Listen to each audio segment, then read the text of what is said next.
Salut, c'est Trado, content de vous retrouver pour la mise à jour de Stentis, qui est l'action qui m'a été le plus demandée sur le forum Boursorama et également par email. On va commencer par un coup d'œil rapide au Trado Screener. Je vous rappelle que pour accéder au Trado Screener, c'est gratuit, hein, il suffit de cliquer sur cette zone ici. C'est mis à jour 2 fois par semaine. Et vous voyez que l'incertitude domine puisque Stentis est noté globalement 0,5 sur une échelle allant de -6 à +6, autrement dit une note très légèrement positive qui est le fruit d'une tendance de une force hebdomadaire assez faible, voire même négatif à -2,5. Par contre, en journalier, c'est beaucoup mieux avec une force qui est de 3. Et donc, encore une fois, globalement, la somme des deux donne 0,5. Alors, ça ne nous avance pas beaucoup, il faut rentrer un petit peu dans le détail des choses. Et voilà le graphe de Stentis. Alors, avant d'aller plus loin, je vous rappelle qu'il s'agit uniquement d'une analyse technique, que les fondamentaux ne sont pas du tout pris en considération et que ce sont bien l'analyse fondamentale qui doit l'emporter dans la décision d'acheter ou de vendre. Alors là, on est en unité de temps hebdomadaire, ce qui signifie que chaque bougie correspond à une semaine de cotation. Donc c'est pour le moyen long terme. Alors pour bien comprendre ce qui s'est passé, on a d'abord évolué pendant très longtemps, plus d'un an à l'intérieur d'un triangle symétrique comme ça. Or, lorsque l'on casse un triangle symétrique, comme ça a été le cas ici, l'objectif maximal, c'est d'aller chercher une hauteur équivalente à la hauteur de la première oscillation complète. Voici hein, la première oscillation complète, ou la hauteur maximale du triangle. Vous reportez ça en dessous du point de cassure. C'était ici. Et vous voyez que c'est précisément le point sur lequel s'est arrêtée la baisse de Stentis. Alors ça, c'est assez encourageant parce que ça veut dire qu'on dirait que la lie a été bu, hein, et enfin le calice a été bu jusqu'à la lie. Et là, depuis, eh bien, il semble qu'on soit capé à la hausse par cette espèce d'oblique de résistance baissière. Et la bonne nouvelle, c'est qu'on vient de s'en affranchir. Regardez, hein, après moultes échecs, on a réussi à casser cette oblique sur la semaine du 13 juillet et on est en train de le confirmer avec une deuxième bougie au-dessus.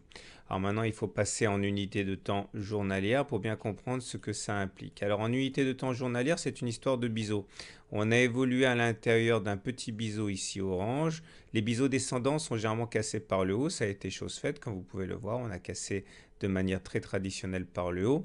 Et si on prend un petit peu plus de recul, on voit on vient de sortir d'un autre biseau descendant, il est vert ici, lui aussi a été cassé par le haut conformément aux statistiques. Et ce que la théorie nous enseigne par rapport au biseau descendant, c'est que les objectifs sont d'aller chercher les différents points auxquels on accroche la partie haute de l'oblique descendante. Autrement dit, le premier objectif a été touché, c'était ici, ça a été 6,35.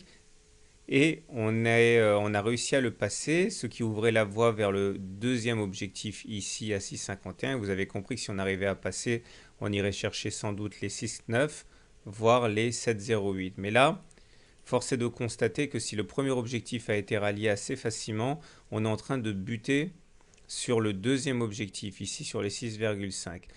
On a une zone maintenant clairement identifiée de résistance qu'il faut impérativement passer pour s'ouvrir la voie vers le niveau suivant.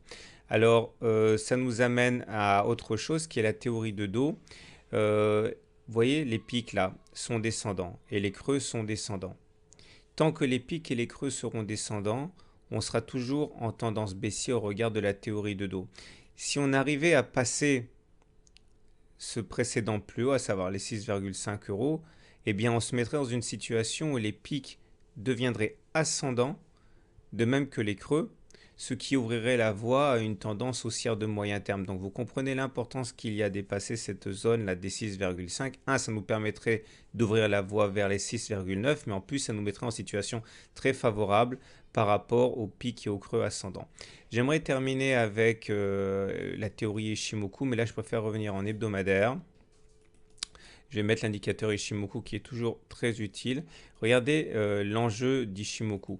Actuellement, et comme précédemment, on est en train de batailler pour passer au-dessus du nuage. Le nuage, c'est un petit peu le garde-fou, hein, et c'est un peu le juge de paix entre les haussiers et les baissiers. on n'a pas réussi lors des précédentes attaques à passer au-dessus du nuage Ishimoku. Si on arrivait à se hisser au-dessus des 7,6, 7,7, on aurait sans doute une impulsion haussière d'ampleur.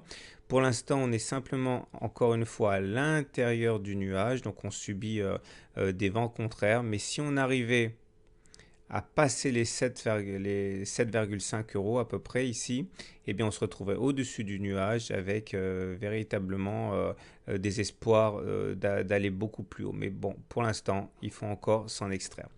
Voilà, je vous souhaite une bonne semaine, je vous souhaite une bonne journée de trade et à très bientôt pour une autre analyse technique.